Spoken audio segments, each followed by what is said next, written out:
Hello everyone, I am कुमुद कालरा। सो आज हम पढ़ने वाले हैं इंग्लिश का क्लास 12 फ्लेमिंगो बुक का चैप्टर 1, जिसका नाम है द लास्ट लेसन। तो हमारे चैप्टर के ऑथर जो हैं वो हैं अल्फोंसे डॉडेट, 1840 टू 1897। ठीक है स्टूडेंट्स, तो अल्फोंसे डॉडेट जो है फ्रेंच नॉवलिस्ट भी थे और शॉर्ट स्टोरी राइटर भी थे। बैकग्राउंड है हमारी स्टोरी का फ्रैंको पर्शियन वॉर 1870 टू 71। आपको टाइम पीरियड याद रखने की इतनी ज़रूरत नहीं है, बट अगर आपको याद रहता है तो it's well and good. Okay, so France lost to Prussia led by Bismarck. France जो है प्रशिया से हार गया था। लैंग्वेज जो है हमारी वो बैन हो गई थी एल्सेस और लॉरेन के स्कूल्स में। एल्सेस और लॉरेन जो है प्रशिया ने ले लिए थे। एल्सेस में एमहेमेल का स्कूल है। जो फ्रैंको पर्शियन वॉर है उसके अंदर फ्रैंको जो है फ्रांस के लिए यूज़ किया गया है, और प्रशिया जो वर्ड है आज के टाइम के पार्ट्स ऑफ जर्मनी, पोलैंड और ऑस्ट्रेलिया यूज़ किया गया है। अब हम थीम्स पे आ जाते हैं, और सारे थीम्स हैं इस स्टोरी के। Patriotism is one of them, कि लोगों में जागरूकता आई थी अपनी देशभक्ति के लिए, और लव फॉर मदर टंग, जो उनका प्यार है उनकी मातृभाषा के लिए, वो जग गया था। पछतावा जो है उन्होंने इग्नोर किया था अपनी एजुकेशन को, अपनी पढ़ाई को, तो शिक्षा को, वो भी उनके अंदर आ गया था। रिग्रेट, आइडेंटिटी और फ्रीडम का लॉस भी हुआ था। तो कैरेक्टर्स जो है मेनली वो दो ही हैं इस स्टोरी में, फ्रांस और एमहेमेल उसके टीचर। फ्रांस एक लेडीजी स्टूडेंट था, फ्रेंच लैंग्वेज की वैल्यू समझ में आ गई थी, और एमहेमेल जो है वो एक डेडिकेटेड टीचर थे। उन्होंने अपना इमोशनल लास्ट लेसन दिया था। अब हम आ जाते हैं हमारे चैप्टर के की मोमेंट्स पे। की मोमेंट्स हमें चैप्टर की समरी दे देगा और हमें समझ आ जाएगा कि हमारा चैप्टर हमसे कहना क्या चाहता है। ठीक है, तो फर्स्ट थिंग इज हमारा फ्रांस जो है लेट हो गया था। हमारा जो फ्रांस है, हमारा जो प्रोटैगनिस्ट है स्टोरी का, स्टूडेंट जो है वो लेट हो गया था और डर रहा था, क्योंकि उसने पार्टिसिपल्स नहीं पढ़े थे। याद रखना स्टूडेंट्स, पार्टिसिपल्स नहीं पढ़े थे। उसने सोचा कि वो बंक करेगा स्कूल को। उसने क्या सोचा कि वो स्कूल बंक करेगा। उसने बाय बर्ड्स, नेचर, ड्रिल, जो मिलिट्री ड्रिल चल रहा था प्रशियंस का उस टाइम पे, उससे वो बहुत ज़्यादा टेम्प्ट हो रहा था, उसको बहुत ज़्यादा अच्छा लग रहा था। दूसरा पॉइंट हमारा है, फर्स्ट पॉइंट हमारा ये हो गया। दूसरा पॉइंट हमारा है बोर्ड है, उसके पास से 2 साल से बैड न्यूज़ आ रही जो है। विलेजर्स वहीं खड़े थे, फ्रांस टेंशन में आ गया कि अब क्या। फ्रांस टेंस्ड कि व्हाट नाउ, अब क्या हुआ है। भागते हुए देख के कि जो हमारा ब्लैक स्मिथ है वॉचर, वो सरकास्टिकली टॉन्ट करता है हमारे फ्रांस को कि इतनी जल्दी मत जाओ। बब का मतलब है यहाँ पे बब, बब इज़ हमारा बॉय, क्या बॉय, ठीक है, कि डोंट गो सो फास्ट बब, इतना जल्दी मत जाओ bub, get to your school in plain time. अब तुम अपने स्कूल बहुत ज़्यादा टाइम में पहुंच जाओगे, क्योंकि उसको समझ में आ गया था ब्लैक स्मिथ को, वॉचर को। वो सरकास्टिकली भी बोलता है, सरकाज़म भी सिंबल है इसका, ठीक है, सरकाज़म सिंबल है हमारा। और साथ में हिडन गिल्ट ऑफ एडल्ट्स है, हिडन गिल्ट है हमारे एडल्ट्स का, कि उन्होंने बच्चों की पढ़ाई पे, अपनी एजुकेशन पे इतना फोकस नहीं किया कि उन्हें फ्रेंच सीखनी थी। पॉइंट है हमारा अनयूजुअल स्कूल एटमॉस्फेयर, ज़्यादा हसल बसल थी, ना ज़्यादा आवाज़ें आ रही थी किसी चीज़ की, नॉइस नहीं थी। साइलेंस में स्टूडेंट्स जो है अपनी अपनी जगह में बैठे हुए थे, कि जो पेन्स की स्क्रीचिंग पेपर के ऊपर जो घिस रहे हैं वो पेन्स को, वो भी तक इतने धीरे, इतनी शांति थी कि वो भी तक सुनाई दे रही थी। तो फ्रांस ने तो ये सोचा था कि वो चुपके से फटाफट जाके, जैसे वो यूजुअली अपनी सीट पे जाके बैठ जाता था, वैसे ही वो उस दिन भी कर लेगा, बट ऐसा नहीं हुआ। फ्रांस को ब्लश करते हुए इसलिए वो घुस रहा था बिकॉज एमहेमेल ने उसको नोटिस कर लिया था, और वो बोल रहे थे कि we were starting without you, have a seat please. उन्होंने इतने प्यार से उससे बात की उस दिन, उसको इतना अनयूजुअल लगा कि एमहेमेल मुझसे इतना प्यार से कैसे बोल सकते हैं, कब से बोलने लगे। He was very strict plus dedicated teacher. M Hamel in special dress, M Hamel उस दिन स्पेशल ड्रेस में आए हुए थे। कौन सी स्पेशल ड्रेस थी? Green coat, frilled shirt, black silk cap, जो कि वो बस इंस्पेक्शन या प्राइस डेज पे पहनते हैं। जब स्पेशल ओकेजन्स होते हैं तभी वो ऐसी कपड़े, ऐसी ड्रेसेस पहनते हैं। ठीक है, तो हमारा नेक्स्ट की पॉइंट, की मोमेंट है कि villagers sitting on the last bench of the class, right students.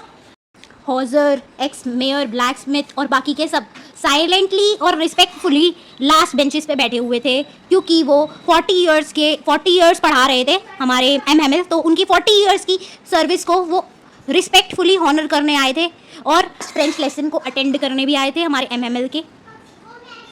तो हमारा नेक्स्ट पॉइंट है M Hamel's announcement of the last lesson. M Hamel ने अनाउंस कर दिया कि ये उनका लास्ट फ्रेंच का लेसन है। ने अनाउंस कर दिया कि बर्लिन का ऑर्डर आ गया है। बर्लिन ने ऑर्डर कर दिया है कि only German to be taught, बस जर्मन ही पढ़ाई जाएगी एल्सेस और लॉरेन के स्कूल्स में। राइट स्टूडेंट्स, एल्सेस और लॉरेन हमने यहाँ देखा था। क्या है एल्सेस और लॉरेन? बड़े बड़े जो रीजन्स होते हैं, प्रोविंसेस होते हैं, वो है फ्रांस के, राइट। ओनली जर्मन ही पढ़ाई जाएगी। तो हमारे नए मास्टर, नए टीचर जो है अगले दिन आ रहे हैं। नेक्स्ट पॉइंट है हमारा, France feels deep regret. France जो है उसको बहुत गहरा पछतावा होता है, उसको बहुत गहरा सदमा पहुंचता है, आप ऐसे भी कह सकते हैं। तो उसको सदमा पछतावा किस चीज़ का होता है कि उसने पूरे साल में एक बार भी फ्रेंच लर्न नहीं की, एक बार भी फ्रेंच नहीं सीखी,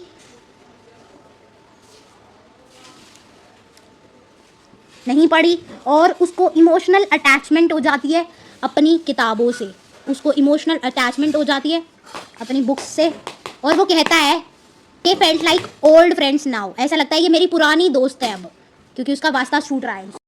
नेक्स्ट पॉइंट है हमारा, एमएमएल ब्लेम्स एवरीवन। एमएमएल जो हमारे टीचर हैं वो सबको ब्लेम करते हैं।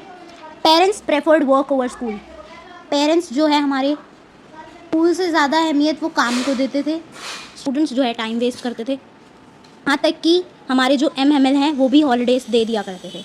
कभी वो फार्मिंग के लिए चले जाते थे या बच्चों को भेज देते थे प्लांट्स को वाटर करने के लिए। उनका जो है उनके स्कूल के अंदर ही एक गार्डन बना हुआ था छोटा सा, उसमें वो कभी कभी फ्रांस को या बच्चों को पानी, प्लांट्स में पानी डालने के लिए भेज दिया करते थे, वाटर प्लांट्स। सबका ही गिल्ट है, कलेक्टिव गिल्ट है।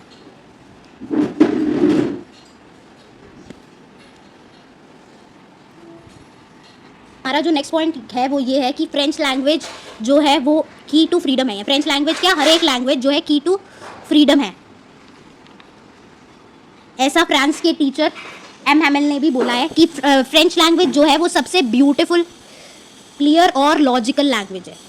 बताया है कि जब लोग एनस्लेव्ड होते हैं या लोग यानी लोगों को जब गुलाम बनाया जाता है तो जो है उनकी लैंग्वेज ही उनकी की टू प्रिजन है, उनकी जेल की चाबी है, आप ऐसा मान सकते हैं, राइट। नेक्स्ट पॉइंट है हमारा, राइटिंग लेसन। फ्रांस एल्सेस की कॉपीज, ऐसा लिखा हुआ फ्रांस एल्सेस लिखा हुआ नई कॉपीज में डिस्ट्रीब्यूट किया गया पूरी क्लास में, और ऐसा लग रहा था कि मानो फ्लैग्स हो जो कि पूरी क्लास में घूम रहे हो, और सब साइलेंस में थे उस टाइम पे, ठीक है, बहुत शांति थी उस टाइम क्लास में। ओके चिल्ड्रन, सो हमारा नेक्स्ट पॉइंट है पिजन सिंबलिज्म। जो है फ्रांस को जो है आवाज़ आती है पिजन्स के चहचाने की, तो फ्रांस ऐसा सोचता है कि will they make even the pigeons sing in German, कि क्या वो हमारे जो प्रशियंस हैं वो पिजन्स को भी जर्मन में चहचवाएंगे, सिंग करवाएंगे कि तुम जर्मन में ही सिंग करो, जर्मन में ही गाओ, ठीक है। तो इसका deep emotional plus symbolic moment दिखाया है ये हमारे चैप्टर के अंदर। नेक्स्ट पॉइंट है हमारा old Hauser's emotional scene. Old Hauser का सबसे इमोशनल सीन जो है वो सबसे लास्ट बेंच पे, जैसे बाकी के विलेजर्स बैठे हुए थे तो ओल्ड होजर भी वहीं बैठे थे, तो वो अपनी वो बैक बेंच पे बैक में क्लास के लास्ट बेंचेस पे बैठे हुए थे, अपनी प्राइमर लेके आए थे। वो लेटर्स को बहुत तेज़ी से स्पेल कर रहे थे, पढ़ रहे थे। इतने में उनकी वॉइस ट्रेम्बल होती है, उनकी वॉइस रुक जाती है, उनकी आवाज़ रुक जाती है, आवाज़ दब जाती है, ठीक है, क्योंकि वो बहुत ज़्यादा इमोशनल हो जाते हैं, राइट, इस वजह से। तो वो रोते हैं, he cries silently and France says, France जो है वो कहता है we all wanted to love and try, कि हम सब रोना और हंसना चाहते हैं, ठीक है। तो हमारा नेक्स्ट पॉइंट है end of the class, clock turns 12, class का एंड हो जाता है, सुई घड़ी का काटा 12 पे आ जाता है। एमएमएल बैठे होते हैं और पूरी क्लास को देख रहे होते हैं कि मानो वो ऑब्जर्व कर रहे हैं, कैप्चर कर रहे हैं सब कुछ अपने लास्ट डे पे। और वहाँ पे जो है उनकी बहन ऊपर अपस्टेयर्स पैकिंग कर रही थी, ट्रंक्स में अपना सामान भर रही थी।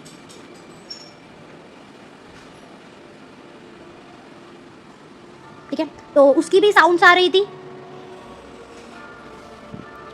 जो एमएमएल की बहन है वो पैकिंग कर रही थी, तो उसकी भी साउंड्स आ रही थी, क्योंकि उन्हें अगले दिन कंट्री को छोड़ना था।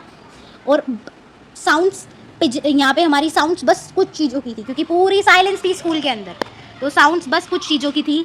पिजन्स के चहचाने की, पिजन स्कूइंग ये वर्ड आप ध्यान में रखेंगे, और ट्रंक्स का मूव करना, ट्रंक्स का हिलना।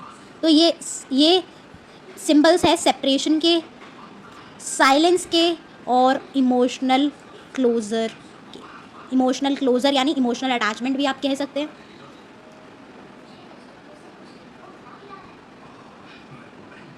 Sorry for the watch please.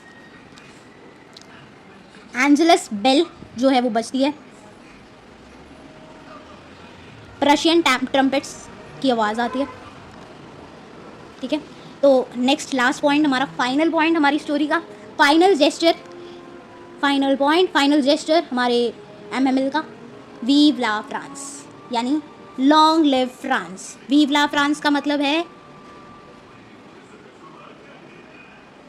I hope आपको मेरी राइटिंग क्लियर होगी, और नहीं है तो I am sorry for this. Long live France, next time मैं और इम्प्रूव करने की कोशिश करूँगी।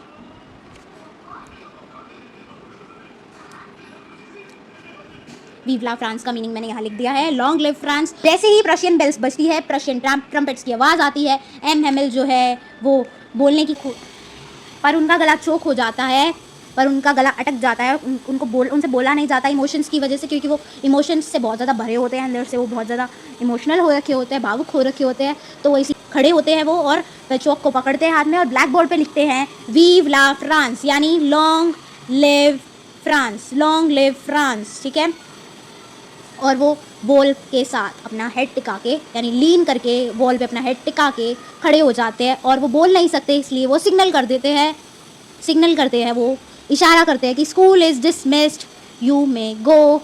ठीक है, thank you students, you may also go. आपको अगर चैप्टर पसंद आया हो तो do support me, like, share and subscribe to my channel, comment for more such videos, subscribe to the channel for more such videos. Thank you so much, आपका support मेरे लिए बहुत इंपॉर्टेंट है कि मैं आगे और मेहनत करूँ, मेरे लिए बहुत मोटिवेटिंग होगा, इंस्पायरिंग होगा। Thank you so much for watching. आप मेरे लिए स्टूडेंट्स नहीं, मेरी इंस्पिरेशन है। Thank you so much and have a nice day, have a nice class 12th ahead. We have to top this year, see, ठीक है, not in our main subjects but also in English. So thanks for watching all the streams. Always you are welcome in comment section and in my community tab. Thank you so much.